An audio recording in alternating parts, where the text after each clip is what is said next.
We're back, and that question about what people out there in the public eye do you think, I mean, you know, how long's a piece of string and is it true or not, but you think might possibly be soulmates?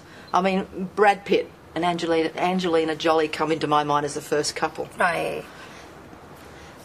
Possibly. Because you see them doing work where they're actually lifting up the world, right? Yes. And they've come together, it seemed, for a few reasons, and I don't know them and don't know much about them other than what's out there in the media. But it does seem that they had similar goals. They wanted a lot of kids. Yep. And already both were individually doing a lot of work for the world and social causes. Yeah.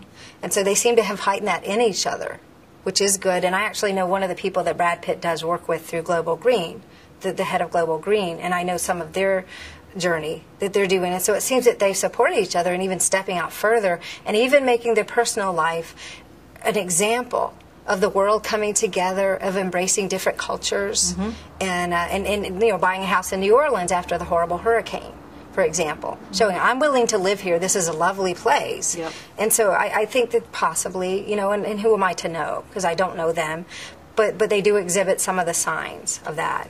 Yes. You know, I'm just sitting here listening to you talk about them like that, and it's so refreshing to hear someone put a positive spin on it, because so much that we read on the front of a magazine or whatever is that Brad's had enough, or Angelina's gotten too thin, or, you know, that whole media hype that happens. People are very interested in drama. And it's understandable. People are inherently interesting, but it's too bad. I mean, celebrities are commonality. We all know. I don't know you very well, but we certainly know Brad Pitt and Angelina Jolie. And so, and certainly coming from Los Angeles, there's this celebrity culture.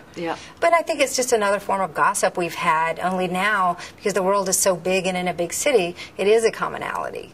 You might not know your neighbor, but everybody knows these celebrities. So it's very odd, but it is kind of, I think it can be as destructive as any gossip when you don't know the people at all.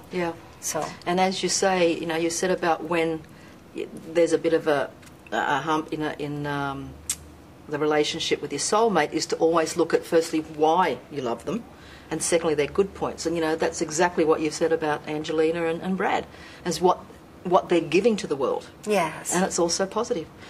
What would be some other couples out there that may be demonstrating those similar traits that could possibly be seen as twin souls that come to mind? Well, do you know Bill Gates? Yes. Okay. Well, not personally. Well, I mean, but I didn't know if you guys over here knew Bill Gates of Microsoft and his wife. Since he got married, and I believe he got married a little later, they have done a tremendous amount for the world. They've given the most single donations for different causes than anybody. And he actually retired to do that. And I think that might be another example. And even, I know you get Oprah over here, Oprah Winfrey. Her partner, though she never married him, he teaches seminars to uplift people as well. Does he? Yes. And so while she's much more visible in the way she's changed the world, and I don't know them again, but it seems like he supported her in really stepping out, being all she could be, and meanwhile he's doing his own very important work as well. That might be another example. There's many of them. Tim Robbins and Susan Sarandon. They seem to have quite a life together. They seem to still be quite passionate toward one another. And they together have seemed stronger in the way things they're doing for the world. Okay. Who else out there that comes to mind? Oh, gosh. Put you on this. Or even people in the past, in our history, that have come together and they've done, you know, change in the world. I mean, is that always one of the characteristics of twin flames? It might not be as obvious as we're talking about, but in some way they do. Even just being that in love together is an example in a way, because people think I could have that. And look, this is an example of a couple that is working so well. So anybody, even your average person, who is having such a successful relationship, that is so happy. I met a couple, I was just on vacation in Fiji. I met a couple that I've never seen happier. They've been married for 25 years. Their 3 teenage children were with them. They were all hugging each other. You couldn't tell who was who, because they just loved each other that much. And I started thinking, these Australians are quite healthy, because they're from the Gold Coast. And I, especially in America, I think people don't have permission for a dad to be that close to his daughters. It's somehow frowned upon. But this family was the most openly affectionate, and I think everybody was lifted up just by seeing how much they enjoyed each other and loved each other. And I was very moved by them. So anybody really can be that way if you're willing to step up and open up to your great love and a loving, healthy relationship. Okay. Just thinking of some more historical. I mean, Cleopatra and Mark Antony. Would that have been a... Possibly, because they've stood the test of time. They're still as famous as ever. The jewelry, you know, and just all the tokens of affection and love. And certainly I think that all of these people throughout history who are known as lovers and great loves give us the idea that maybe I could have that, or that that kind of love does exist. Okay. The next one that pops in is Charles, Prince Charles, and Camilla. Oh, yes, and I have had that thought, because they went through so much together, and it wasn't all well done.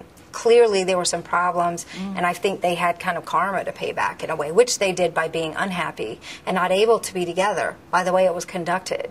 For any reason wasn't a good enough reason to put, like, Princess Diana through all that. But everything that they went through, and the fact that maybe people, one thing I see written is that she's not a conventional person you could imagine being the soulmate of a prince. And yet it didn't matter. He could not see past her. And I do feel your soulmate cannot see past you no matter who's near you or who's in your face. They can only see you. And in his case, he seemed to be very single-minded about her. And they did end up together. And eventually were accepted. So. Yeah, and married. And who would have thought, given the... You could never imagine that trajectory. But that is a great example of actually soulmates who do end up together against all odds and with all kinds of drama beforehand. So. Okay. Michael Beckworth, could you talk a little bit more about the work that he does, you know, with the centre? Right. The center has over 10,000 members, and every Sunday and Wednesday night they're traditional kind of church service with lots of music. I always say they need to lay in a dance floor because the music is so good. People are kind of dancing, and you know, it's a very dynamic place. It's called Agape, which is Greek for unconditional love, and so there's a lot of hugging, and they actually hand out tissues at service because it's also very healing. When you're around a healing energy, people cry, and sometimes it's embarrassing, but I think it's good. And so there's a lot of crying that goes on at the services. They have many classes and workshops, and almost every best-selling self-help author that you could imagine comes there to teach workshops or speak at a Sunday service. He's very good friends, for example, with Marianne Williamson, Wayne Dyer, and almost anybody. Rhonda Byrne, who made The Secret, comes there regularly whenever she's in L.A. with her daughter and her whole family. So, yeah. Okay. And I believe you know Laurie Levine? Yes. Because Laurie's been on the show. Oh, has she? And is that how you came to Australia? Was it through knowing Laurie? I was coming here anyway, but she did actually, I think, connect me with the people who connected me then with you. Right, okay. So, yes. Because one of the things that Laurie shared on the show was when she was married, the person that married her said, and I love this line, said, "The only competition I wish the two of you is who can love the most and forgive the fastest." Here you go. Perfect. Well, Reverend Michael, remember I told you he actually writes songs with his wife? One of them is called Trust Love. And there's a line in it that I love and I actually quote in the book. And that is that it's along the lines of he who loves best gets the last laugh. Or love has the final word, right? And that's what I believe. Okay. Trying to outlove each other is a wonderful thing. That's the goal. I'm going to go for another break, and then we'll come back for the last part of our conversation with Kathryn.